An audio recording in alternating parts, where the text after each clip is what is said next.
সম্রাট শাহজাহানের অমোঘ প্রেমের নিদর্শন তাজমহল। এটা আমরা সবাই শুনে এসেছি, কিন্তু এর পেছনে সত্যি কি প্রেম ছিল নাকি অন্য কোনো অত্যাচারের ইতিহাস ছিল, তাই আমরা জানার চেষ্টা করব। সম্রাট শাহজাহানের স্ত্রী মমতাজের প্রতি অপরিমেয় ভালোবাসার নিদর্শনস্বরূপ তার মৃত্যুর পর সমাধিস্থলে সম্রাট শাহজাহান এই বিশাল এবং অপূর্ব স্থাপনাটি তৈরি করেন। ভারতীয়, পার্সিয়ান এবং ইসলামিক প্রভাবকে একত্রিত করে নির্মাণ করা এই স্থাপনাটি মধ্যযুগীয় মুঘল স্থাপত্যশৈলীর অন্যতম উল্লেখযোগ্য নিদর্শন। তাজমহলের বাইরের দেওয়ালগুলো নির্মাণ করা হয়েছিল উজ্জ্বল মার্বেল পাথর দিয়ে, যা দিনের আলোর উপর নির্ভর করে রং পরিবর্তন করতে পারে। 1983 সালে ইউনেস্কো তাজমহলকে ওয়ার্ল্ড হেরিটেজ সাইট হিসেবে স্বীকৃতি দেয়। অপূর্ব ও নিখুঁত নির্মাণশৈলী এবং ডিজাইনের জন্য গোটা বিশ্বে স্থাপত্য শিল্পের ইতিহাসে তাজমহল এক উচ্চ আসন দখল করে আছে। সেই সাথে ভারতের ইতিহাস ও ঐতিহ্যকে করেছে সমৃদ্ধ।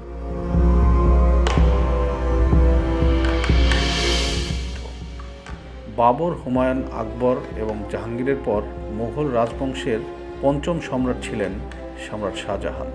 চতুর্থ মুঘল সম্রাট জাহাঙ্গীরের তৃতীয় পুত্র শাহজাহান সিংহাসনে আরোহণের পূর্বে শাহজাদা খুররাম নামে পরিচিত ছিলেন। রাজ্যাভিষেক হওয়ার পর তার নতুন নাম হয় আবুল মুজাফফর শিহাবুদ্দিন মোহাম্মদ শাহজাহান সাহেব খিরানি সানি। তিনি 1592 সালের 5 জানুয়ারি বর্তমান পাকিস্তানের লাহোরে জন্মগ্রহণ করেন।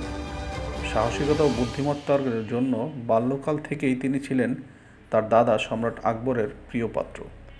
চতুর্থ মোগল সম্রাট জাহাঙ্গীরের মৃত্যুর পর সিংহাসন দখলে নিয়ে তিনি তার ভাইদের সাথে যুদ্ধ লিপ্ত হন। সিংহাসনের সম্ভাব্য সকল প্রতিদ্বন্দ্বীদের হত্যা করে 1628 সালে পঞ্চম মুঘল সম্রাট হিসেবে মসনদে বসেন শাহজাহান। এ সময় সম্রাট শাহজাহানের পাশে ছিলেন তার প্রিয়তমা স্ত্রী আরজুমান্দ বানু বেগম।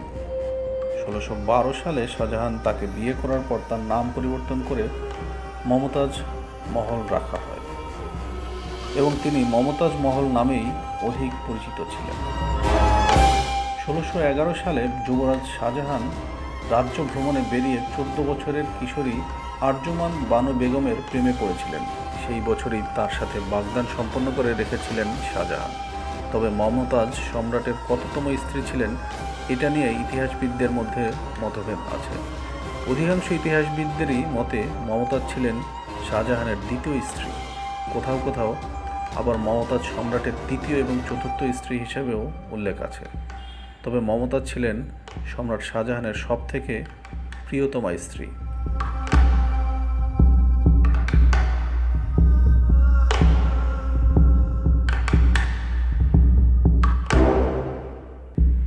1631 সালে মাত্র 38 বছর বয়সে 14তম সন্তান জন্মদানের সময় অতিরিক্ত রক্তক্ষরণের ফলে মমতাজের মৃত্যু হয়।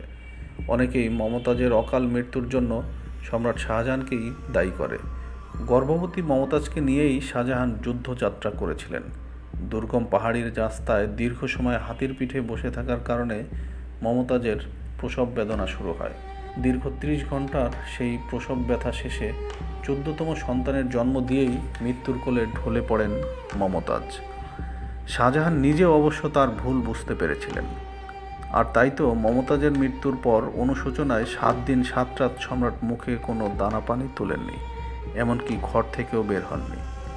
তার কিছুদিন পরই সম্রাট শাহজাহান বিবেকের দংশনে এবং অপরিমেয় প্রেমের টানে প্রিয়তমা স্ত্রী মমতাজের স্মরণে অবিস্মরণীয় এক নিদর্শন তৈরির সিদ্ধান্ত নেন। কথিত আছে মমতাজ মৃত্যুর পূর্বে শাহজাহানের কাছে তার 2টি শেষ ইচ্ছার কথা বলে গিয়েছিলেন।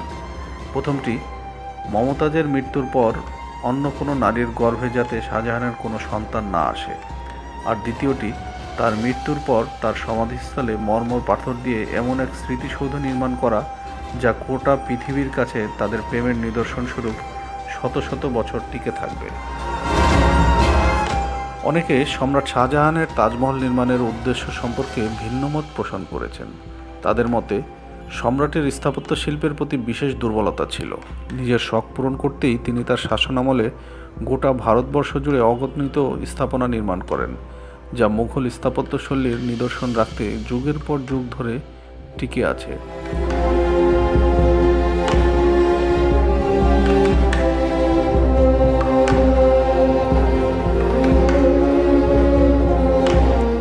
সম্রাটের খুব ইচ্ছে ছিল এমন কোনো স্থাপত্য নিদর্শন তৈরি করা যা তাকে হাজার বছর ধরে অমর করে রাখে। ভারতের উত্তরপ্রদেশের আগ্রা যমুনা নদীর তীরে অবস্থিত। তার তাজমহল নির্মাণের কারণ ঠিক এটাই।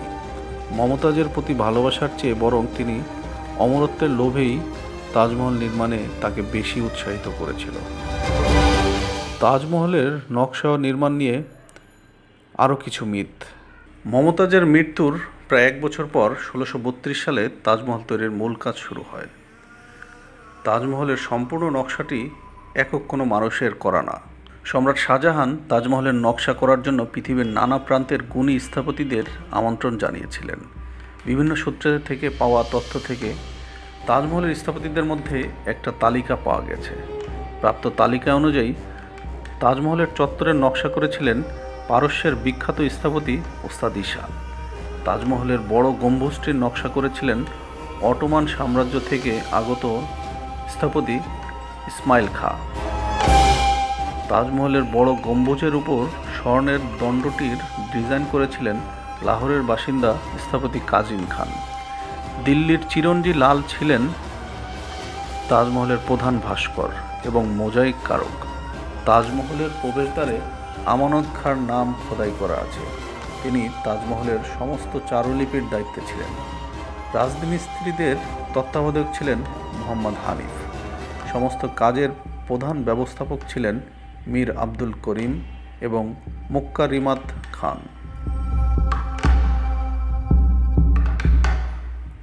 তাজমহল নির্মাণে সাদা মার্বেল পাথরের পাশাপাশি জেড, ক্রিস্টাল, নীলকান্ত এবং ফিরোজা পাথরের মতো অত্যন্ত মূল্যবান পাথর ব্যবহার করে পিত্রা দুরার নামে পরিচিত একটি জটিল নকশা করা হয়েছিল। যমুনা নদীর তীরে তাজমহল বানানোর জন্য যে জায়গাটি শাহজাহান পছন্দ করেছিলেন তার মালিক ছিল মহারাজা জয় সিং। মহারাজা জয় সিংয়ের কাছ থেকে আগ্রা শহরের এক বিশাল প্রাসাদের বিনিময়ে সম্রাট তাজমহলের জন্য এই জায়গাটি বুঝে নেন। তারপর নদী থেকে প্রায় 50 মিটার উঁচু করে আলগা মাটি ফেলে 3 একরের মতো জায়গা ভরাট করা হয়। প্রায় 100 ফুট উঁচু তাজমহলের প্রবেশপথটি লাল রঙের বেলে পাথরের তৈরি। ইসলামিক ঐতিহ্য বজায় রাখতে এর তোরণে আরবি হরফে ক্যালিগ্রাফি আকারে লেখা আছে কোরআনের বাণী। এর কেন্দ্রীয় গম্বুজটি 240 ফিট অর্থাৎ 73 মিটার উঁচু। কেন্দ্রীয় গম্বুজের চারপাশে 4টি ছোট ছোট গম্বুজ রয়েছে।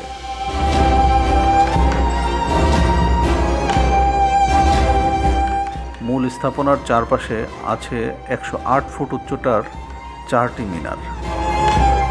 তাজমহলের সামনের চত্বরটিকে মোট 4 ভাগে ভাগ করা হয় এবং 300 বর্গমিটার করে ভাগ করে 4 ভাগেই উঁচু দেয়াল দিয়ে 16টি ফুলের বাগান বানানো হয়। বাগানের মাঝখান দিয়ে মমতাজের মাজার এবং তাজমহলের দরজা বরাবর মার্বেল পাথরের তৈরি এক বিশাল চৌবাচ্চা বসানো হয়েছিল, যাতে স্বচ্ছ পানিতে তাজমহলের স্পষ্ট প্রতিফলন দেখা যায়।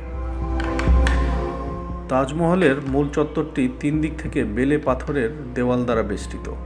নদীর পাশটাতে কোনো দেওয়াল দেওয়া হয়নি। তাজমহলের ঠিক মাঝখানে একটি কক্ষে মমতাজের সাথে শয়িত আছেন সর্বকালের সেরা প্রেমিকদের একজন সম্রাট শাহজাহান।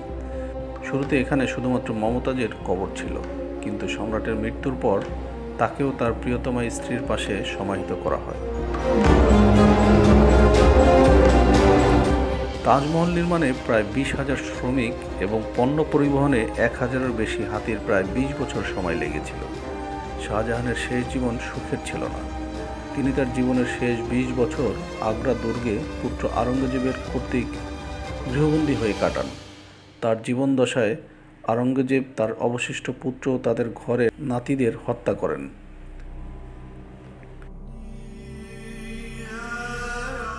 1666 খ্রিস্টাব্দের 22 জানুয়ারি শাহজাহান বন্দী অবস্থায় মৃত্যুবরণ করেন। মৃত্যুর পর তাজমহলের ভিতরে স্ত্রী মমতাজ মহলের কবরের পাশে সম্রাট শাহজাহানকে সমাহিত করা হয়।